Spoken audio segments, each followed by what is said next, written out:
wabarakatuh. Waalaikumsalam warahmatullahi wabarakatuh. Selamat datang Bapak Ibu guru hebat. Pada kesempatan kali ini saya akan berbagi sedikit tentang perjalanan saya sebagai calon guru penggerak. Dan pada kesempatan kali ini saya akan sedikit membagikan salah satu materi tentang budaya positif yang bisa diterapkan di sekolah. Baik, salam dan bahagia untuk semua Bapak Ibu guru di sini. Mudah-mudahan kita bisa saling belajar, tidak hanya saya, tapi Bapak Ibu juga bisa belajar dari apa yang saya dapatkan dari program guru penggerak. Baik, pada sesi kali ini saya akan menjelaskan tentang budaya positif yang bisa diterapkan di sekolah. Tapi sebelumnya Bapak Ibu mohon izin, sudah pada makan atau belum?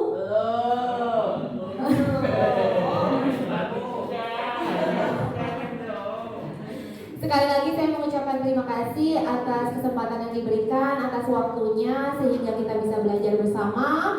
Baik, sebelum saya mulai ada pemanasan sedikit ya, biar Bapak Ibu tidak tegang gitu ya, biar Bapak Ibu bisa refresh kembali. Oke, saya akan memunculkan permainan, oke, ya, untuk meningkatkan fokus yang mungkin lagi lapar atau mulai ngantuk gitu ya. Oke, mohon dengarkan apa yang saya katakan dengan baik, ya. Oke, saya akan memberikan instruksi. Ikuti apa yang saya katakan. Oke? Bebek bebek.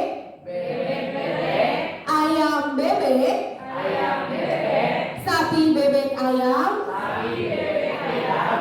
Sapi sapi. Sapi sapi. Ada berapa sapi? Ada sapi. Pinter.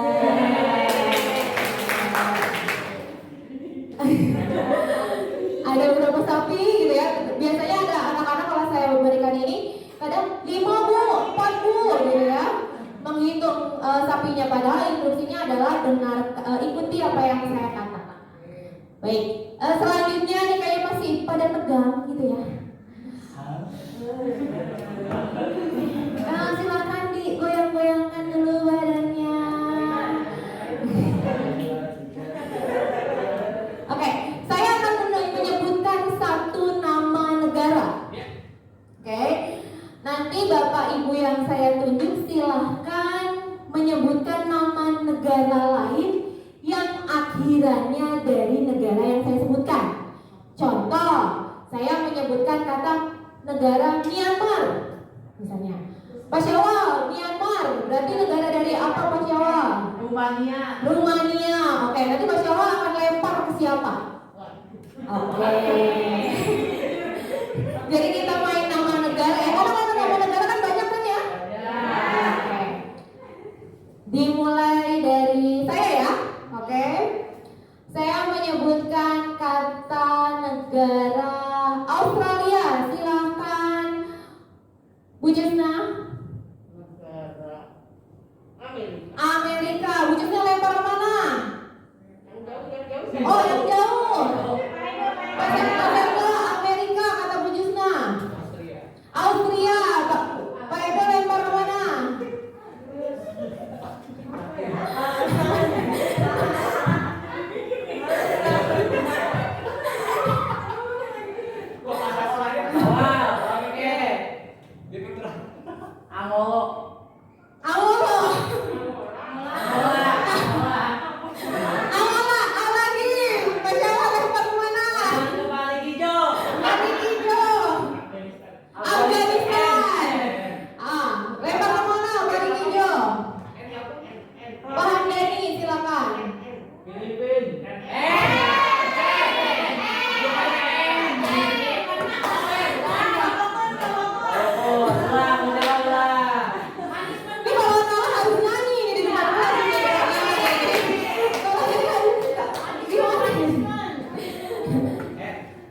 sudah.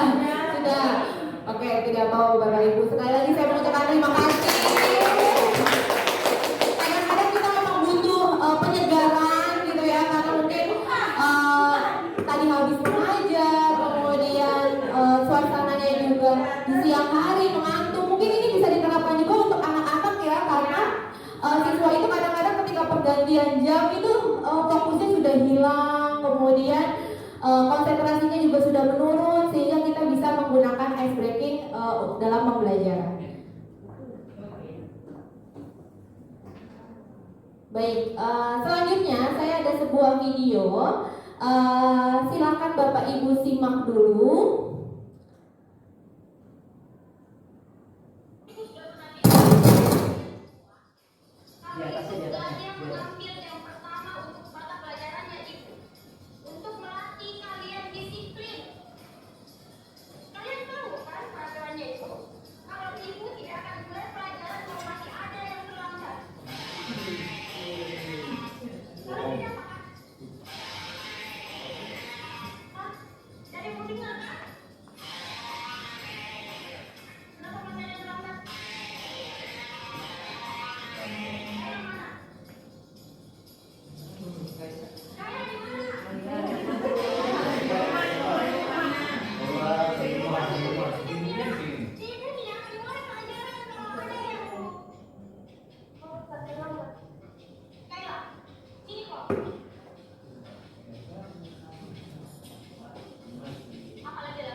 Baik Bapak Ibu, bagaimana?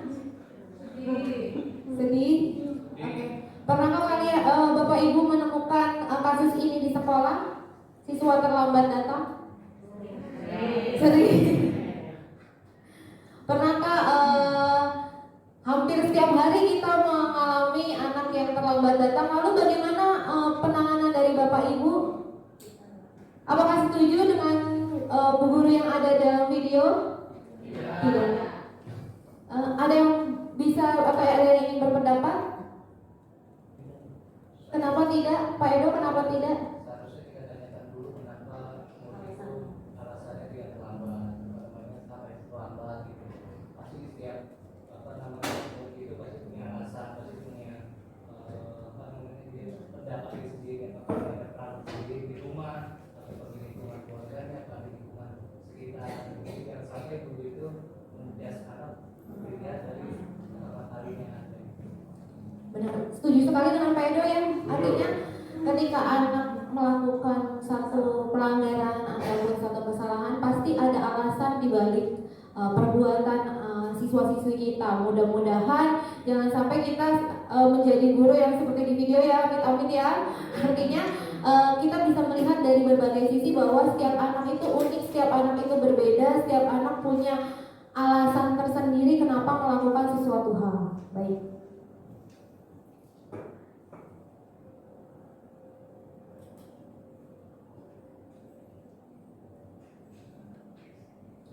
Ini ada pertanyaan sedikit. Oke.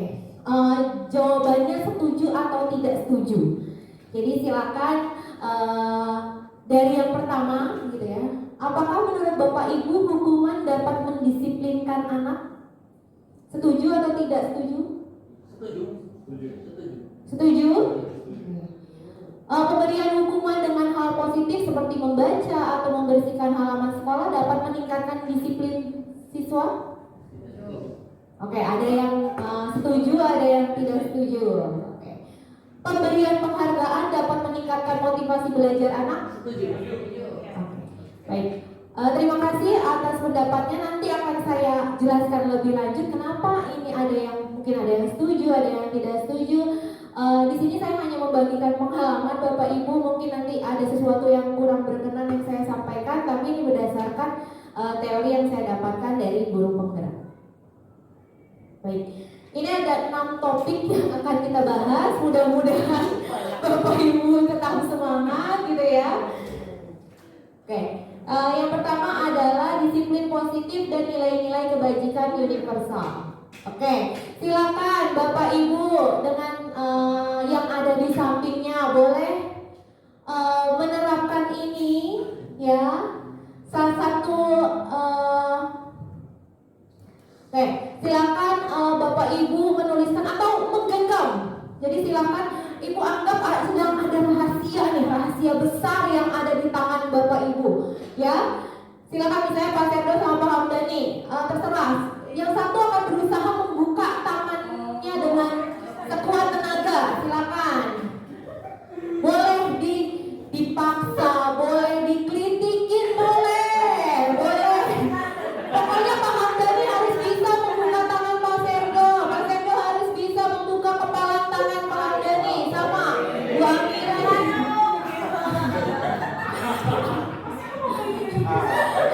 Boleh dikelitikin Bu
bisa ambil dari genggaman tangan tadi?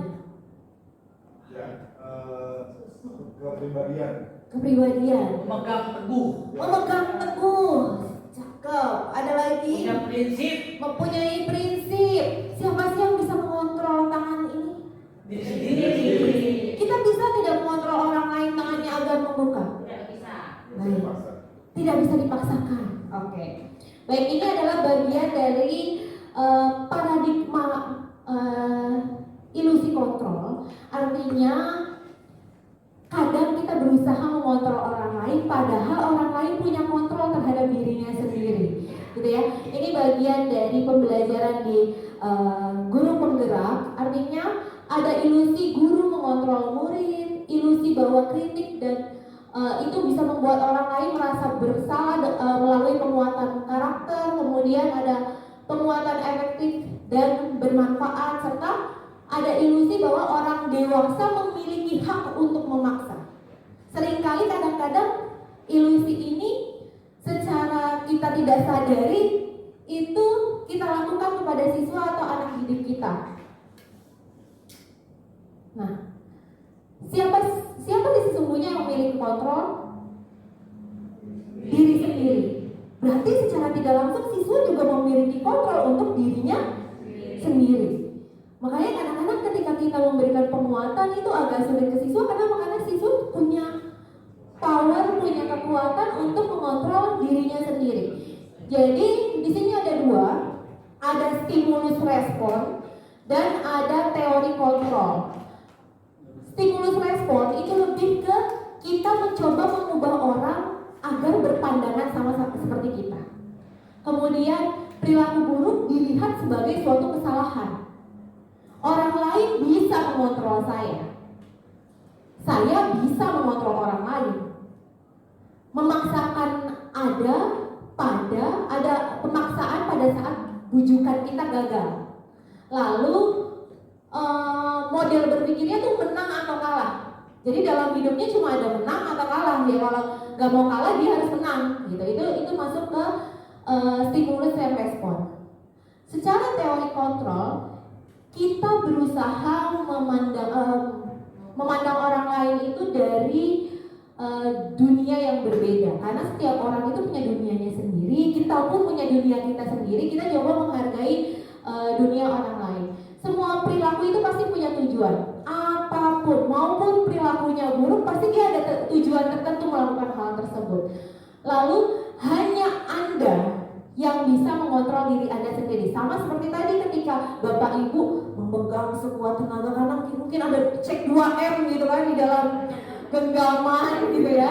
Jadi berusaha dengan sekuat tenaga, kemudian berkolaborasi menciptakan pilihan-pilihan baru. Di sini modelnya itu adalah menang dan menang. Di sini ada selanjutnya yaitu disiplin positif. Anda tidak bisa mengontrol orang lain, Anda hanya bisa mengontrol diri Anda sendiri. Itu konsep yang digagas oleh Dr. William Glasser. Sebuah perilaku memiliki tujuan yang tadi model berpikirnya menang-menang dan berusaha untuk memahami pandangan orang lain tentang dunia. Selanjutnya adalah makna disiplin. Disiplin di sini kan maksudnya belajar. Anak itu belajar dari apa yang dia lakukan. Gitu. Lalu disiplin diri membuat orang menggali potensinya menuju sebuah tujuan tentang apa yang dihargainya. Kita lanjut ya Bapak Ibu. Nah, selanjutnya ada nilai-nilai kebajikan atau nilai-nilai universal. Saya yakin Bapak Ibu juga selain di sekolah, di keluarga pun pasti punya nilai-nilai yang dijunjung tinggi. Entah nilai kedisiplinan, kejujuran, pantang menyerah. Itu adalah nilai-nilai kebajikan yang biasanya dimiliki oleh seseorang. Dan dibentuknya itu tidak hanya dari sekolah, tapi juga dari keluarga.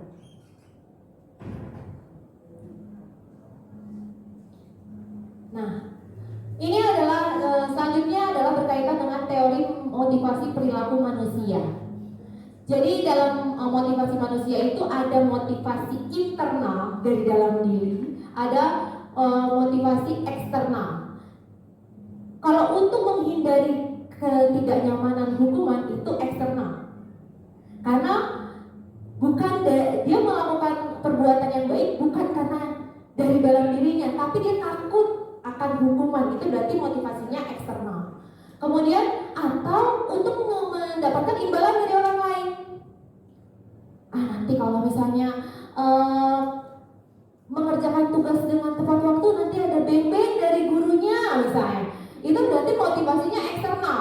Kenapa? Karena ada dorongan dari luar yang membuat anak mengerjakan tepat waktu. Dan terakhir untuk menghargai diri sendiri. Kalau menghargai diri sendiri itu adalah motivasi internal. Artinya kenapa? Dia punya nilai-nilai yang dia yakini dan harus dipenuhi.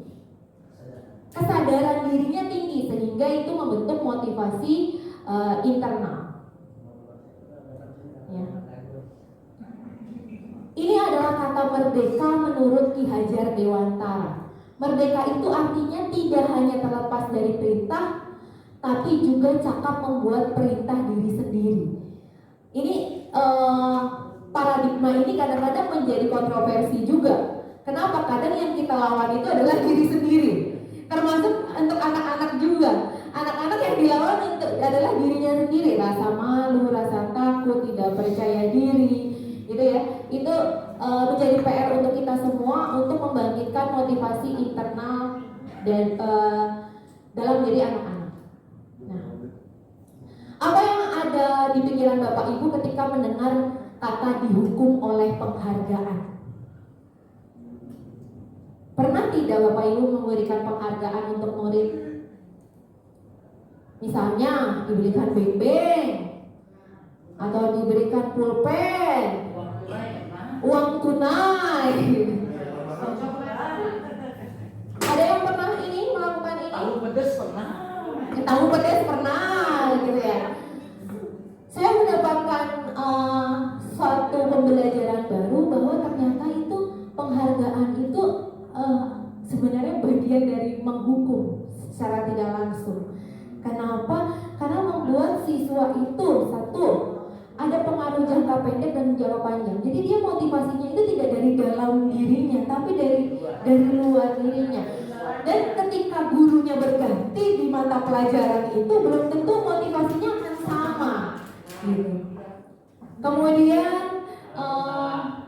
penghargaan tuh menghukum. Ada anak yang tidak mendapatkan penghargaan, Bapak Ibu. Ada anak yang kecewa ketika melihat temannya dapat sesuatu. Nah, secara tidak langsung maksud kita baik gitu ya. Sama saya juga dulu pernah melakukan hal tersebut gitu ya, memberikan penghargaan. Tapi ternyata ketika dilihat lagi ada anak yang kecewa karena tidak mendapatkan seperti temannya, gitu ya. Itu mengapa dikatakan penghargaan itu menghukum. Kemudian penghargaan juga mengurangi ketepatan. Karena kadang-kadang anak-anak buru-buru gitu kan, siapa cepat dia dapat gitu ya. Jadi ketelitiannya berkurang. Gimana saya? Gak apa-apa Ibu. Bapak nanti boleh Oh gitu aja ya. Iya. Nanti Ini harus ke literasi sama kelas 11. Enggak mau Gerak ya, gerak dua ya. Oh, iya. Ya. Jangan ya. iya Ibu silakan. Jangan.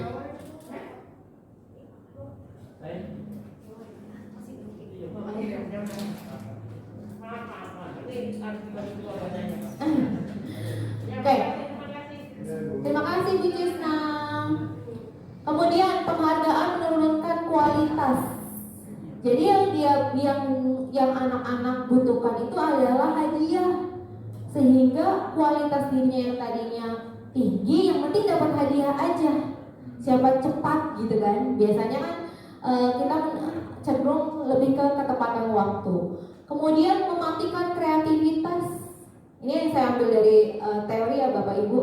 Artinya ya dia cuma sekedar ingin mendapatkan hadiah saja, padahal kreativitasnya bisa jauh lebih meningkat daripada sekedar hadiah yang diberikan oleh guru. Kemudian penghargaan mengurangi motivasi intrinsik. Kenapa? Karena ya kembali lagi, siswa menginginkan sesuatu, menginginkan hadiah itu bukan hanya sebagai penghargaan untuk dirinya, padahal ada motivasi intrinsik yang seharusnya bisa lebih dikeluarkan oleh anak.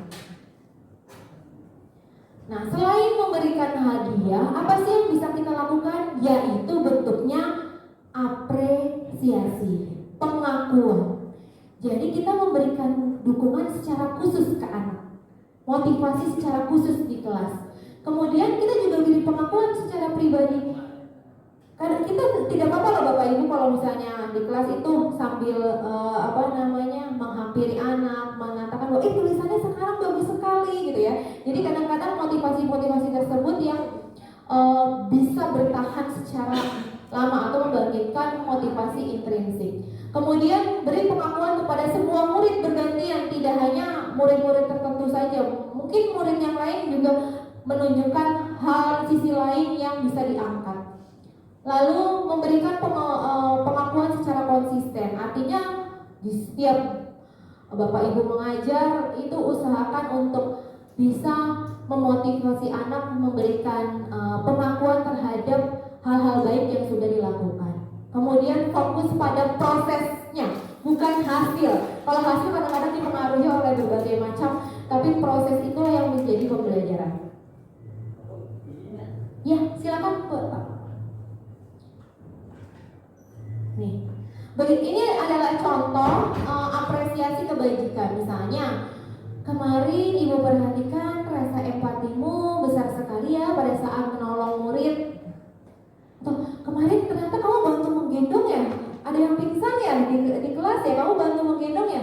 Wah, kayaknya kamu sama perhatiannya. Hal-hal kecil yang seperti itu yang ternyata bisa membangkitkan motivasi intrinsik untuk siswa. Ibu menghargai kepedulianmu terhadap teman, atau terima kasih. Jadi kita biasakan untuk tolong, maaf, terima kasih. Jadi bukan hanya siswa yang seperti itu, tapi kita juga perlu memberikan contoh. Kenapa? Karena anak itu mencontoh apa yang kita lakukan. Oke, sekarang Bapak Ibu, saya ingin tahu menurut pendapat Bapak Ibu, tindakan guru ini termasuk hukuman atau konsekuensi? Mencatat 100 kali dalam buku kalimat saya tidak akan terlambat lagi karena terlambat ke sekolah. Menurut Bapak Ibu itu hukuman atau konsekuensi? Gak masuk dua-duanya. Mencatat 100 kali dalam kalimat, atau mencatat astagfirullahaladzim bolak-balik gitu ya, itu termasuk hukuman atau konsekuensi?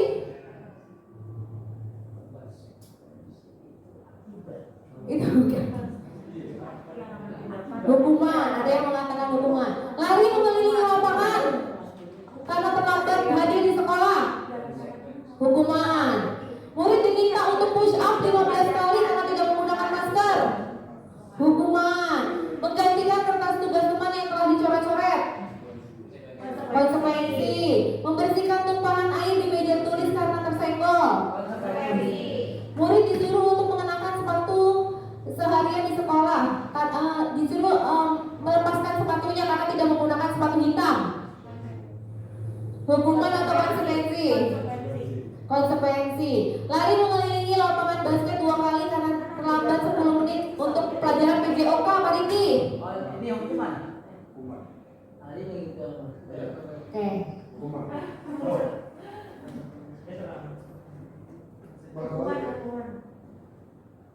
Konsekuensi itu. Enggak, kalau bilang konsekuensi itu kalau ada peraturan di awal.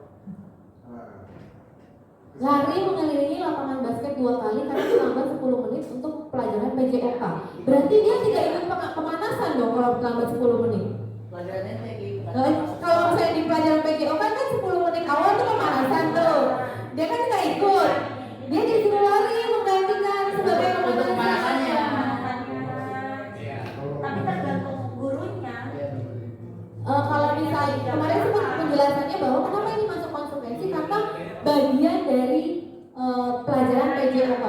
pasti 10 menit awal itu adalah pemanasan kan? sebagai pemanasan. Nah, larinya itu adalah sebagai pemanasan karena Tadi udah pemanasan.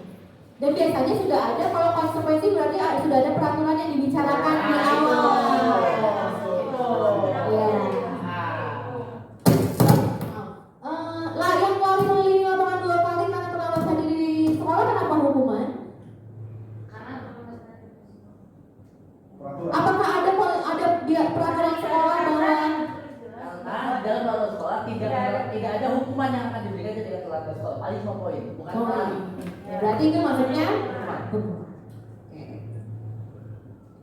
Jadi ini perbedaan antara hukuman dan konsekuensi. Hukuman itu sesuatu yang menyakitkan, ya, membuat anak-anak sakit secara fisik maupun hati, itu hukuman. Anak menjadi membenci kedisiplinan, ada paksaan, mendorong anak untuk menyakiti diri sendiri, misalnya push up sampai 50 kali, gitu kan, secara tidak langsung mungkin yang jantungnya tidak kuat, gitu ya, yang ada bawaan, gitu kan, itu secara tidak langsung kan membuat dia menyakiti dirinya sendiri. Kemudian anak belajar menyembunyikan kesalahan. Benar? Bapak Ibu pernah menemukan anak yang berbohong gitu ya? Sering. Gue sih untuk nonton. Terus anak menjadi marah, ada rasa bersalah, ada rasa dipermalukan dan merasa tidak dihargai. Itu adalah salah satu akibat dari hukuman. Bagaimana dengan konsekuensi? Konsekuensi itu adalah sesuatu yang harus terjadi. Ya, memang membuat anak merasa tidak nyaman dalam waktu yang pendek, tapi akan menjadi pembelajaran untuk jangka waktu yang panjang.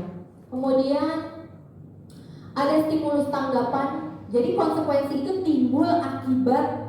Jadi anak sudah tahu konsekuensi yang dihadapi. Kemudian mendorong anak untuk mudah menyesuaikan diri. Kenapa? Karena setiap aturan itu pasti kan ada konsekuensinya, ada sanksinya, dan anak mengetahui hal tersebut.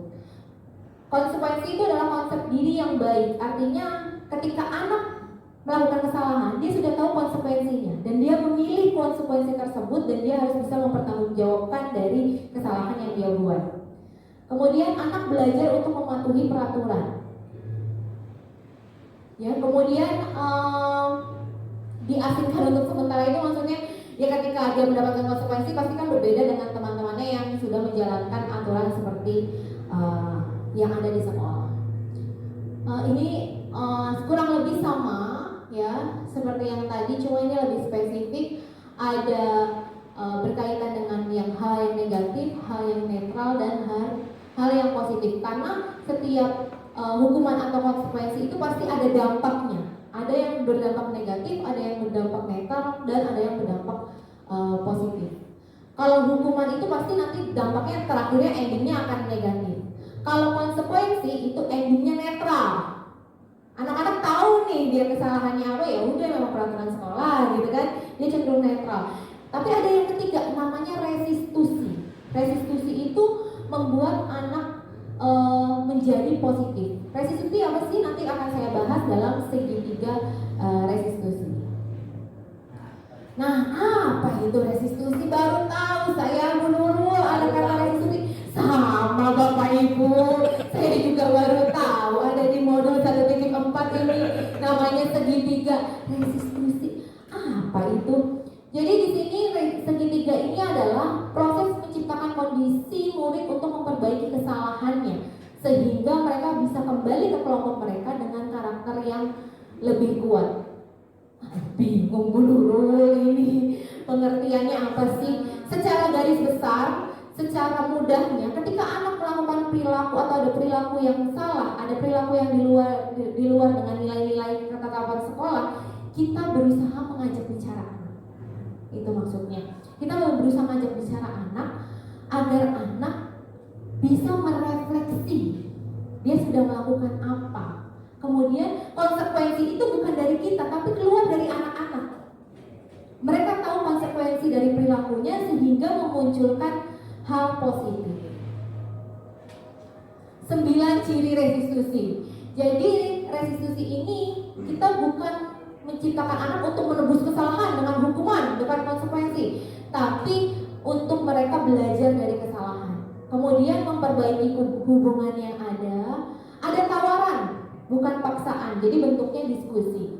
Kemudian restitusi menuntun untuk melihat ke dalam diri apa yang sudah baik dari anak, kemudian mencoba menstabilkan diri anak. Tidak apa-apa melakukan kesalahan, memang wajar di usia kalian melakukan kesalahan, gitu ya. Kemudian restitusi diri adalah cara yang paling baik dan fokus pada karakter, bukan tindakan, fokus pada solusi dan mengembalikan murid yang sudah perilakunya berbeda atau melakukan kesalahan kembali kelompoknya dengan hal positif yang dibawa.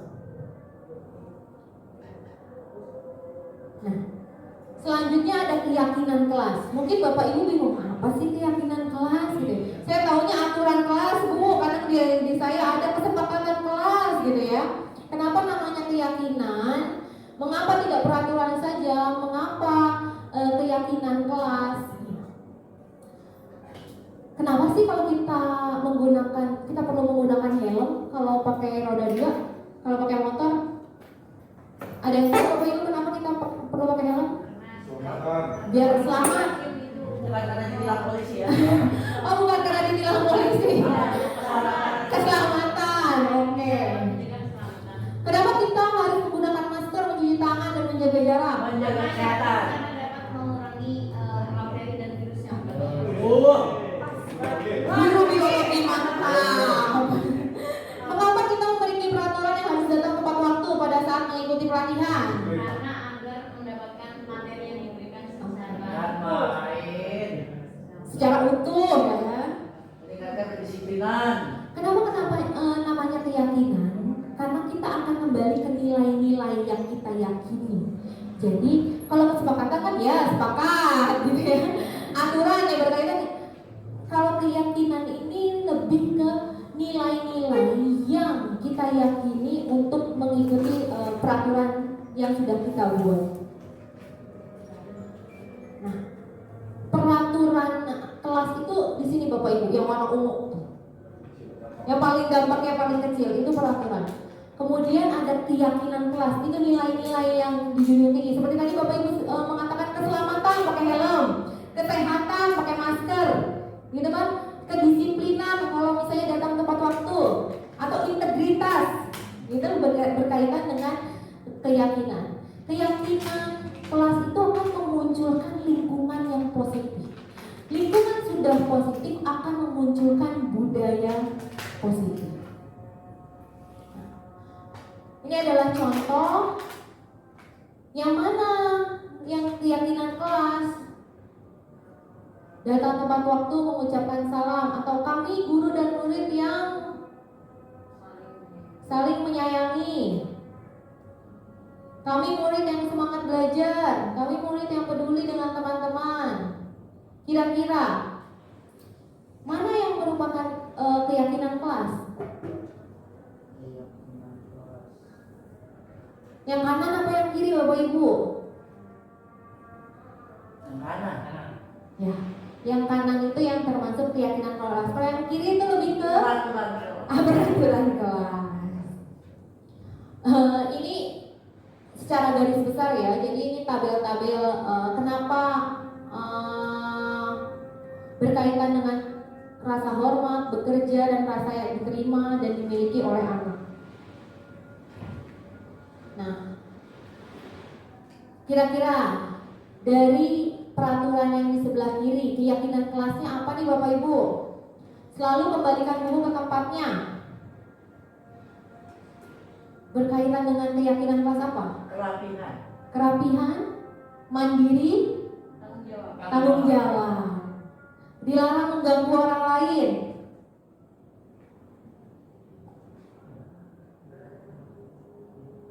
Dilarang mengganggu orang lain, menghargai sesama. Seperti itu ya Bapak Ibu, kurang lebihnya seperti ini ya. Jadi menghormati orang lain, berkomitmen,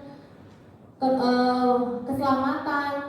Dilarang menggunakan narkoba, itu lebih ke kesehatan. Kemudian gunakan masker, kesehatan. Jangan berlari di kelas, itu berkaitan dengan keyakinan keselamatan.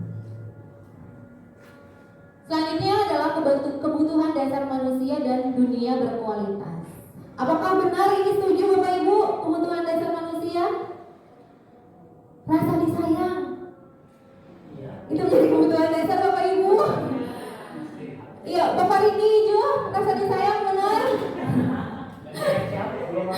Oh, belum ada. Rasa diterima? Penguasaan? Kesenangan? Kebebasan? Berarti ini sepakat ya, ini kebutuhan dasar manusia termasuk kepada siswa. Siswa pasti ingin atau butuh rasa disayang, rasa diterima di dalam kelas, rasa dihargai, rasa memiliki kebebasan untuk dirinya sendiri. Jadi guru di sini memposisikan hanya memantau dan mengarahkan. Kenapa? Karena anak ini punya kontrol dengan dirinya sendiri. Nah, mudah-mudahan masih semangat ya Bapak Ibu. Untuk rasanya. Ini adalah hal yang paling seru ketika saya belajar ini. Kenapa? Karena hampir 5 posisi kontrol ini saya pernah merasakan di sekolah ketika sebelumnya saya bersekolah, gitu ya. Dari SD, SMP, SMA sampai kuliah saya menemukan 5 posisi kontrol guru yang ternyata berakibat juga ke saya ketika menjadi siswa. Nah, aduh, kecil-kecil ya Bapak Ibu, maaf ya. Yang pertama itu adalah penghukum Bapak Ibu. Penghukum di sini adalah ketika guru memberikan kontrol, memiliki kontrol untuk menghukum. Jadi kalau anak melakukan kesalahan itu langsung dihukum, berdiri di pojok. Ada yang ingat dulu ketika SD berdiri di pojok, angkat kakinya satu, tangannya, gitu kan? Nah, ini adalah posisi kontrol guru sebagai penghukum. Selanjutnya membuat orang lain merasa bersalah. Jadi ketika dulu saya menjadi siswa, gitu ya, ada guru yang menyebutkan bahwa ibu kecewa dengan kamu, gitu. Ibu tidak menyangka kamu melakukan hal ini. Biasanya kamu rajin. Kalau kamu seperti ini, kamu mau jadi apa ke depannya? Gitu. Ada kata-kata membuat anak merasa bersalah. Itu salah satu posisi kontrol guru. Ada juga yang jadi teman Bapak Ibu. Misalnya di kelas, ayo nak dikerjakan. Nanti kalau tidak dikerjakan ibu dimarahi kepala sekolah. Nah, ada. Ayo dikerjakan. Nanti ibu belikan permen ya nak. Itu memposisikan beliau sebagai guru, tapi memposisikan diri sebagai teman. Kemudian pemantau. Kalau pemantau di sini, guru cenderung mengaitkan dengan aturan. Jadi ketika anak melakukan kesalahan itu langsung konsekuensinya apa? Kamu terlambat, konsekuensinya apa? Jadi langsung membalikan ke aturan. Itu sebagai pemantau. Yang terakhir manajer. Ini yang saya harapkan bisa kita lakukan bersama Bapak Ibu, yaitu manajer. Jadi ketika anak melakukan kesalahan, kita tanya dulu kenapa. Setelah mereka menjelaskan alasannya, konsekuensi itu muncul dari dia, dari anak. Anak yang tahu ketika melakukan kesalahan apa, konsekuensinya apa. Oke. Ini adalah contohnya ya Bapak Ibu. Misalnya membuat orang merasa bersalah. Saya kecewa sekali dengan perilaku kamu, gitu ya. Atau yang sebagai penghukum, kamu tidak pernah benar, gitu. Kamu terlambat mulu ya, sudah 3 tahun sekolah di sini terlambat, terus.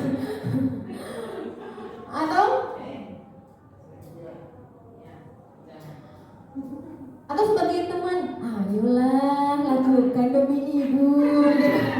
Nanti ibu dimarahi kalau tidak selesai. Gitu ya, ini contoh-contoh pernyataan yang biasanya dilakukan oleh posisi kontrol guru. Kalau manajer itu lebih ke bagaimana kamu menyelesaikan masalah ini. Jadi pemikiran solusi itu dari siswa, bukan dari kita sebagai guru. Lalu ada pemantau, siapa yang mau dapat stiker bintang gitu, dapat penghargaan gitu ya. Ini yang berkaitan dengan bergerak antara peraturan pemantau konsekuensi atau nilai-nilai manajer dan memperbaikinya. Mudah-mudahan, saya berharapnya Bapak Ibu pokoknya kita semua harus ada di kanan. Jadi berangkat dari nilai-nilai kesepakatan sekolah, kemudian kita menjadi manajer untuk anak, untuk siswa, dan kita memperbaiki perilaku atau budaya yang ada di sekolah. Nah, ini dia yang tadi pertanyaan kan. Apa sih ini segitiga restitusi ini? Ini kalau kita melakukan segitiga restitusi ke semua siswa, pusing Bu, anak yang buat masalah banyak. Nggak cuma satu Bu, gimana anak-anak yang lain? Yang sudah benar, apalagi kita tinggalkan di kelas, kita mengurusi satu anak saja gitu ya. Nanti kita akan bahas bersama. Ini adalah segitiga restitusi. Jadi yang pertama dilakukan adalah menstabilkan identitas. Ada di paling bawah Bapak Ibu. Setiap orang itu pasti punya kesalahan. Kamu bukan satu-satunya yang melakukan kesalahan itu. Jadi ketika anak atau siswa melakukan perilaku yang melanggar, hal yang pertama kita lakukan adalah menstabilkan identitas. Kita tanya dulu, kita ajak bicara dulu, kita stabilkan dulu identitasnya. Setelah itu kita validasi kebutuhan. Kamu pasti punya alasan. Alasannya apa nak? Kenapa bisa melakukan hal tersebut? Adakah cara yang lebih efektif untuk mendapatkan apa yang kamu butuhkan? Misalnya, adakah cara yang lebih efektif selain terlambat? Apa yang bisa kamu lakukan? Jadi solusi itu adalah dari siswa. Kemudian terakhir adalah menanyakan keyakinan. Nilai-nilai apa yang sudah kita sepakati? Misalnya tidak terlambat Bu. Misalnya. Kemudian kamu ingin menjadi orang yang seperti apa? Oh saya mau jadi tentara Bu, mau jadi polisi. Kalau terlambat nanti bagaimana? Jadi kita bisa membuat anak itu memunculkan motivasi intrinsik dalam diri. Nah ini adalah contoh untuk menstabilkan identitas ya Bapak Ibu. Jadi ketika siswa merasa atau melakukan kesalahan atau melakukan perilaku yang melanggar aturan, kita bisa menggunakan ini untuk menstabilkan identitas. Lalu memvalidasi kebutuhan tadi sudah saya jelaskan. Jadi apa yang penting, kamu pasti punya alasan melakukan hal tersebut. Apa yang bisa kamu terapkan atau solusi apa yang kamu bisa berikan di kemudian hari misalnya.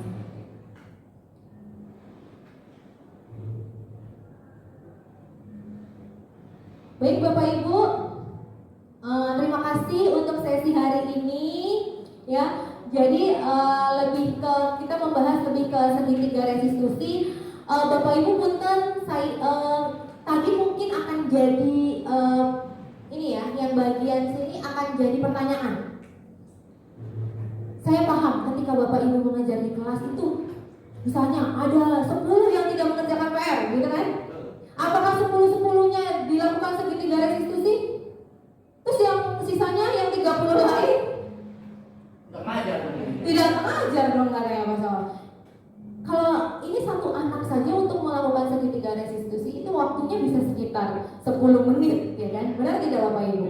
Nah, kemarin saya memikirkan kira-kira apa sih yang bisa kita lakukan untuk memperbaiki atau menciptakan budaya positif di sekolah. Salah satunya kan seperti ini, melalui segitiga restitusi. Jadi ketika anak melakukan kesalahan, menstabilkan identitasnya, kemudian memvalidasi kebutuhannya, dan menanyakan keyakinannya. Tapi kan waktunya ini kan panjang ya Bapak Ibu. Pekerjaan Bapak Ibu kan luar biasa kalau di kelas.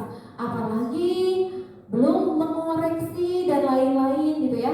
Oleh karena itu kemarin saya sempat membuat form. Jadi saya mengusulkan ketika ada anak melakukan kesalahan atau melanggar perilaku, mereka menuliskan dulu di kertas. Setelah itu mereka tanda tangan, ditandatangani oleh guru yang bersangkutan. Misalnya di pelajaran paliki, di pelajaran olahraga ada anak yang tidak baju olahraga Pak Riki misalnya, ya kan? Tapi yang nggak bawa banyak Bu Nurul, 5 anak, sedangkan yang 35 lain mau olahraga, saya nggak mungkin mengurus yang 5 anak tersebut, gitu kan? 5 anak tersebut bisa mengisi form Pak Riki. Form itu seperti formulir. Jadi mereka menjelaskan kenapa tidak membawa baju olahraga. Ya. Kemudian solusi dari mereka apa? Dampaknya agar tidak terulang lagi tuh, dampaknya untuk diri sendiri itu apa? Untuk Pak Riki apa? Jadi dia mulai berpikir tidak hanya untuk dirinya sendiri, tapi ternyata tindakannya itu berdampak ke orang lain. Gitu. Kemudian solusinya bagaimana nih agar minggu depan tidak terjadi lagi seperti ini? Kemudian ditandatangani oleh siswa, ditandatangani oleh Pak Riki sebagai guru yang bersangkutan, ditandatangani wali kelas. Kenapa? Karena agar wali kelas tahu bahwa ini anak ini ternyata tidak bawa baju, sering banget tidak bawa baju misalnya, atau sering sekali terlambat.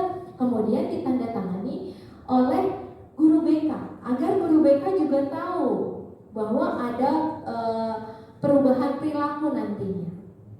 Nah, seperti ini Bapak Ibu mohon dicek ya.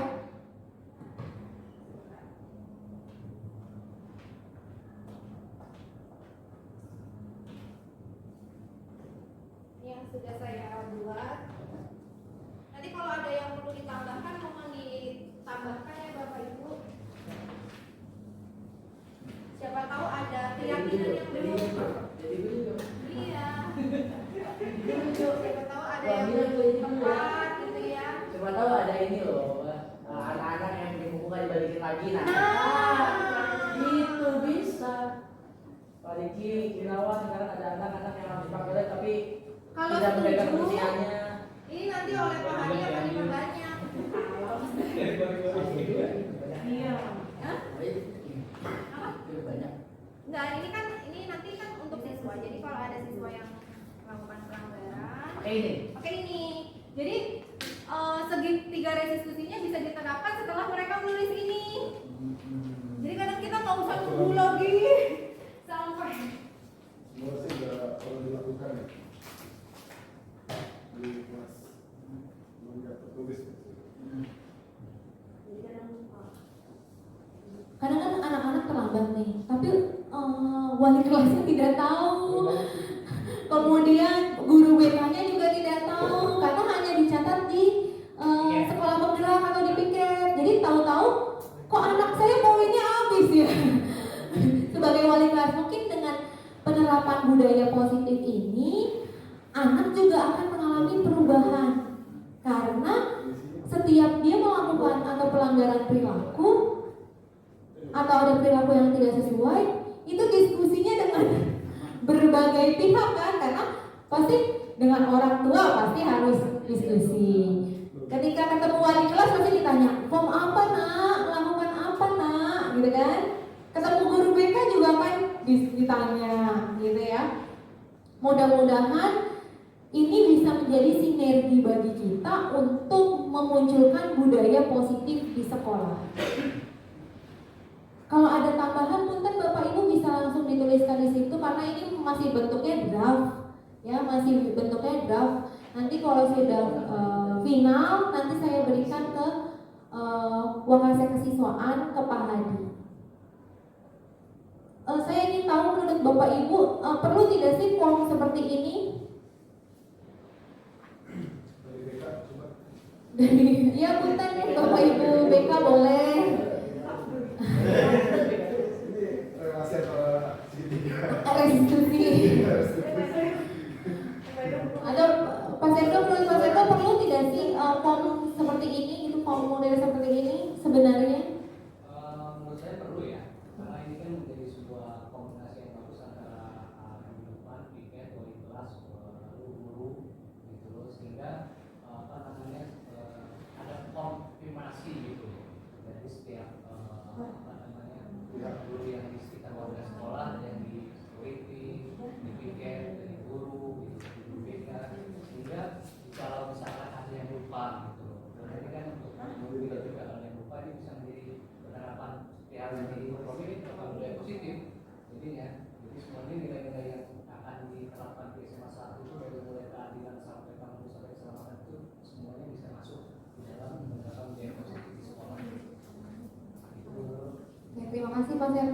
gitu Pak Sawal? Bagi saya memang seperti itu terusnya. Kita juga pernah menerapkan ya melalui buku penghubung ya Pak. Iya. Buku penghubung kurang lebih ya. Buku penghubung nanti seperti itu cuma di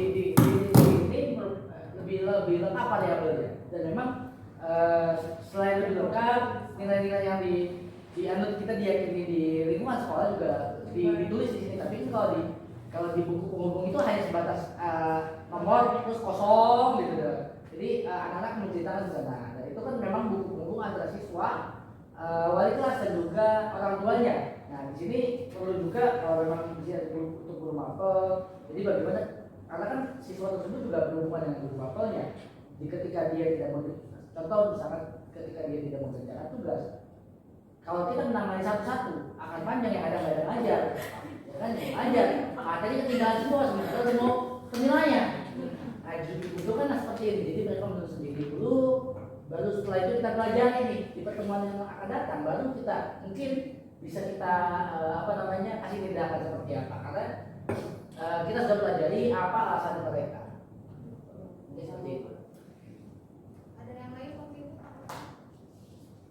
Mungkin sedikit ya, saya mungkin karena posisinya mungkin wali kelas ya. Yang pertama mungkin ini bagus gitu ya, karena memang dari segi kontrol kedisiplinan kita nih mungkin akhir-akhir ini memang harus ada beberapa masukan ya. Ini bagus karena memang ini tertulis, cuma mungkin dari segi pengasipannya harus jelas yang megang siapa nih gitu ya.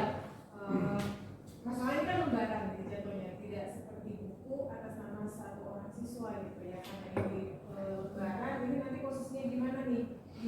Diserahkan ke siapa, kemudian nanti yang mengarsipkan ke siapa, kemudian harus juga ini tindak lanjutnya itu dilakukannya kapan gitu loh. Maksudnya kan karena ini kan untuk biar tidak langsung dieksekusi ya, biar kita bisa langsung kita tetap bisa melakukan aktivitas yang lain.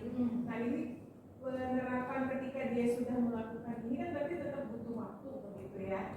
Apalagi di sini kan ada tanda tangan berarti seperti yang diharapkan tadi ketika dia berhadapan dengan gurunya, ketika berhadapan dengan wali kelasnya, dengan berhadapan dengan guru BK-nya gitu kan, ini mungkin harus diberikan juga waktunya. Ini itu aja sih kalau dari saya bagus, cuma pengarsipannya aja kalau yang lembaran-lembaran seperti ini belum apakah kelas kah atau beranak kah? Masing-masing pihak punya tujuan.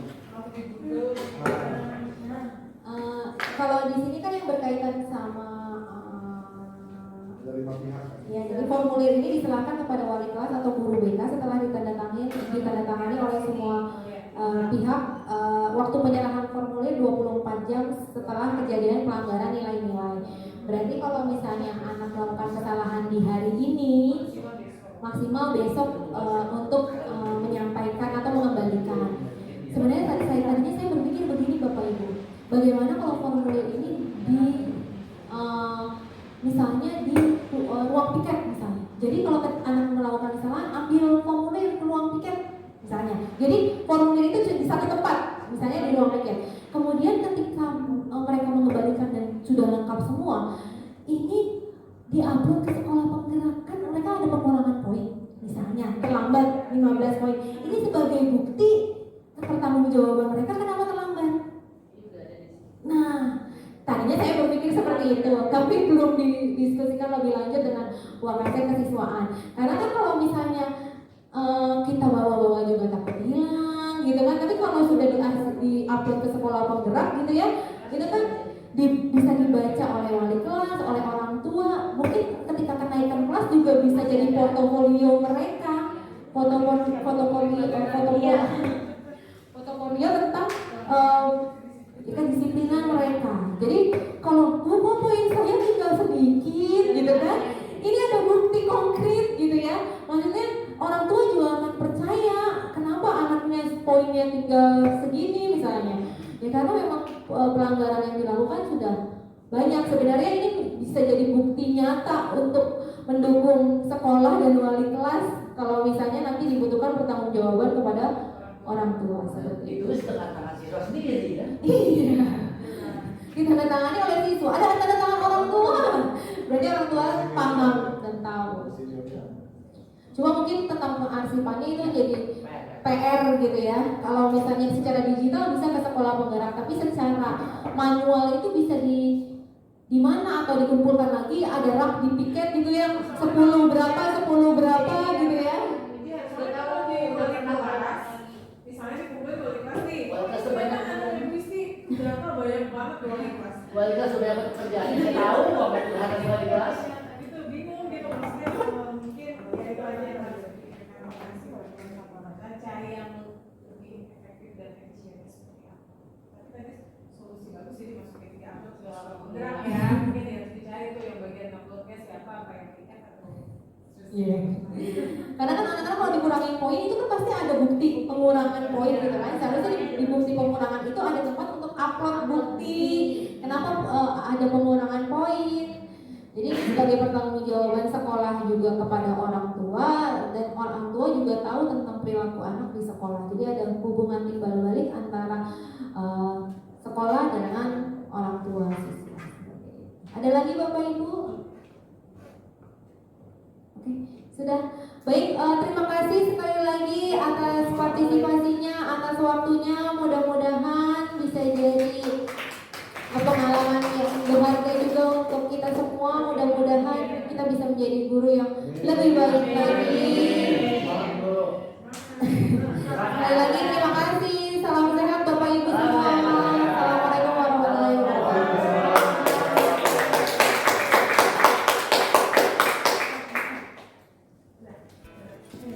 Bismillahirrahmanirrahim. Assalamualaikum warahmatullahi wabarakatuh. Perkenalkan, saya Ibu Isti. Saya adalah pengajar di SMA Negeri 1 Kota Tangerang Selatan.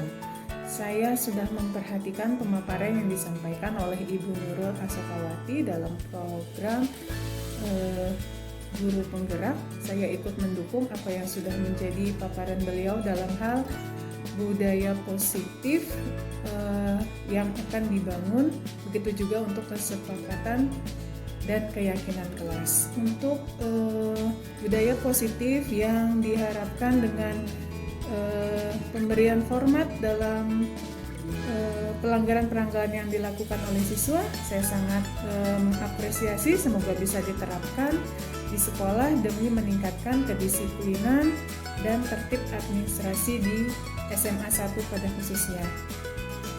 Tetap semangat untuk Bu Nurul, semoga sukses. Terima kasih. Assalamualaikum warahmatullahi wabarakatuh.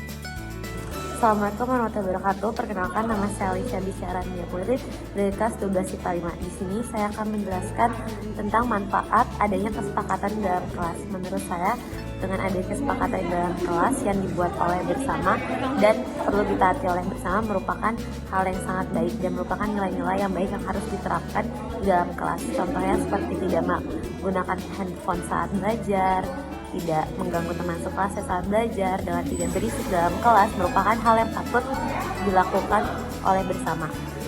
Dengan adanya kesepakatan di dalam kelas membuat kita lebih taat pada peraturan dan dapat menumbuhkan rasa saling menghormati satu sama lain di dalam kelas. Dan itu merupakan hal yang sangat baik dan perlu dilaksanakan di dalam kelas. Sekian penjelasan dari saya. Kurang lebih mohon maaf. Wassalamualaikum warahmatullahi wabarakatuh. Terima kasih.